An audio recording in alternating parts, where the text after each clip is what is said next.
Oh, I know he did.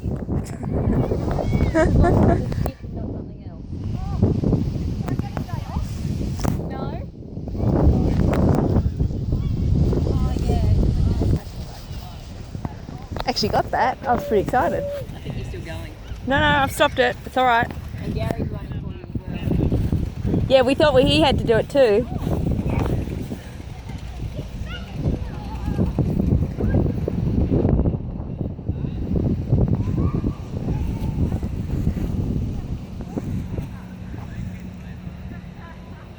Just keep an eye on the bag. It's the only thing I want you to keep an eye on, okay? Yeah.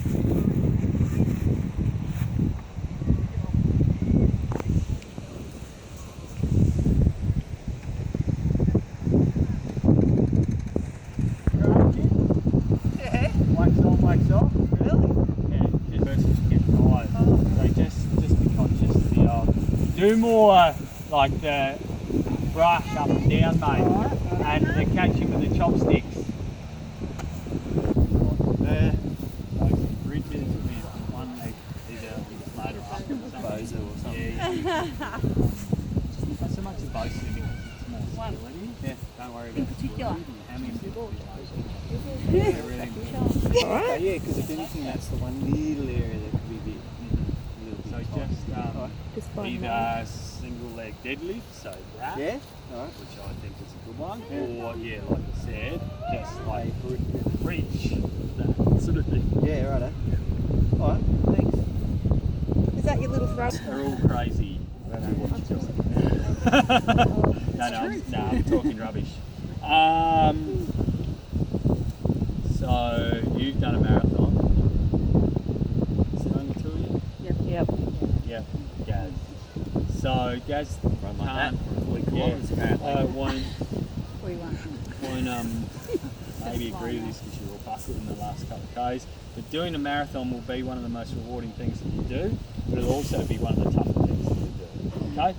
And so what I spoke quickly with the others about, but I think even more so with you guys, there's a couple of things that I really want to touch on, and it's more, we'll talk about nutrition and exercise and stuff in a minute, but harnessing and really paying attention to your own thoughts and how you control your mind, both in training and how you train your mind in training, because it's a really important point, so that then on both you get a lot out of your training and get the most out of yourself, but also enjoy it, and then the way that you prepare your mind in training so that then in the race is fundamental to the whole day.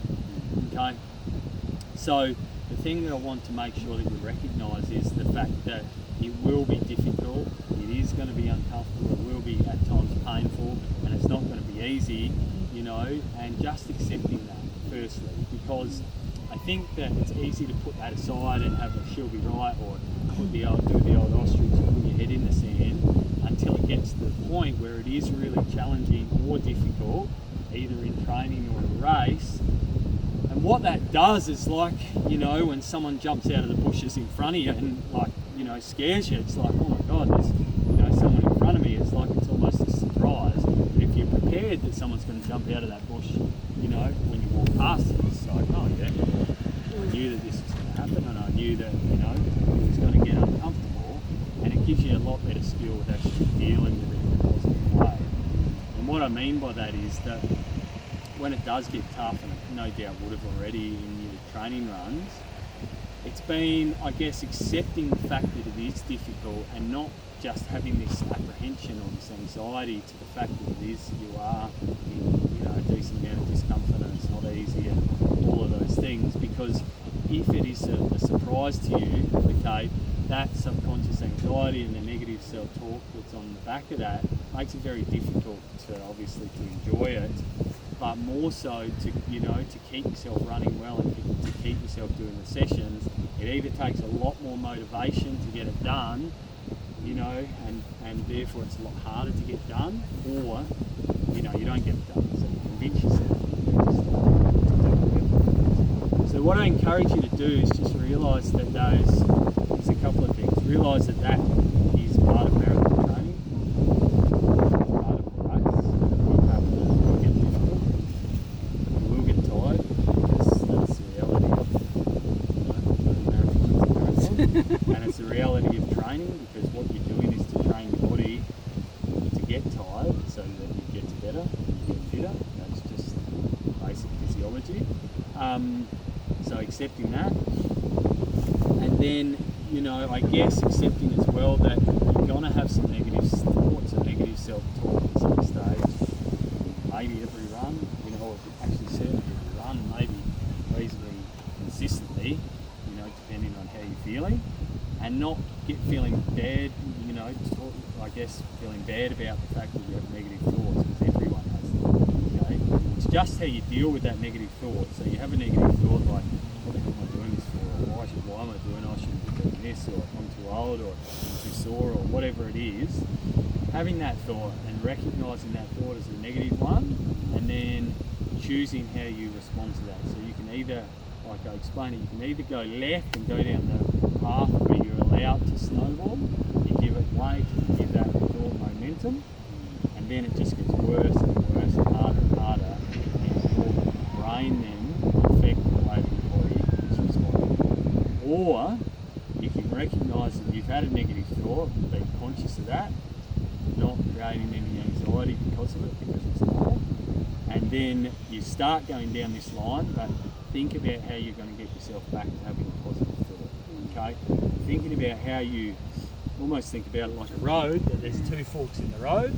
You need to develop like a little bridge across to get yourself back on this positive thought. And it's not always easy, okay? And sometimes you need to keep, you know, reiterating that thought, but knowing before it happens, A, that that's going to happen, and B, what the self-talk is that you're going to give yourself in order to get yourself back on track. This means it's a routine. It's not getting up, you know, making yourself a coffee. That's what you do. So when you have a negative thought, this is what I think, or that thing, or that thing. You might have to go through a little list before you sort of get yourself back on it. Or it may just be that you go back and think about the form and think about, you know, and try and dissociate from actually really forcing yourself to think positive. It's, oh, look, it's going to be fine, everything's fine, I'm just going to keep running and focus on my pace, okay? But realising that that's a reality and a fact of, you know, endurance sport, which is what we're all trying to do, or will do, I think it's a really key part to doing the marathon. And I will also say that if you're giving yourself, like I know, you know, that self-talk, and I spoke to the others a little bit about their outward communication to others when people ask you, how your training's going. If your immediate thought is, which sometimes it can be, oh, it's going terrible, or I'm not sure I can do it, or I've given myself the option of not doing it, or whatever it is, that really affects your whole psyche, okay?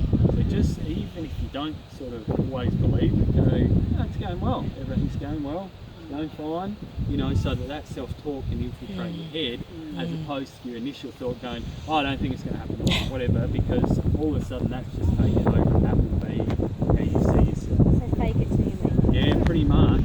Like, and that's certainly a strategy of thinking positively. It's just like I spoke to the others about, I did a race last weekend, I was cramping off the bike initially, and I was like, oh, I can't do it. Really, actually. But I was like, should be right, I'll be fine, I'll be right. And it did go eventually. I'm my biggest fan, because everyone, you know, our natural thing as humans, I think, for most people, is to talk themselves down a little bit, because it's a defense mechanism. Yep. But think about what the biggest fan on the side of the, you know, that's watching you would say, whether it's your kids or whoever it is. Think about what they would say, okay, and then say that to yourself, as opposed to saying, oh, rubbish it is, or I'm not sure that I can do this. Think about yourself and what they would say, and then say that to yourself, because that also goes a long way to keeping yourself in a positive mindset. You never evolve, you know, and part of getting better and improving is actually failure, or is risk. So it's actually risking sticking your neck out a bit, you know, and risking not quite, you know, do it as well as you thought you would, or, you know, not getting there, or whatever it is. Part of improvement and any sense is risky or risk, okay, and that's actually part of it. But dissociating yourself that from failure is a really important thing. So yes, you risk it, come off, and try it again next time. You know what I mean?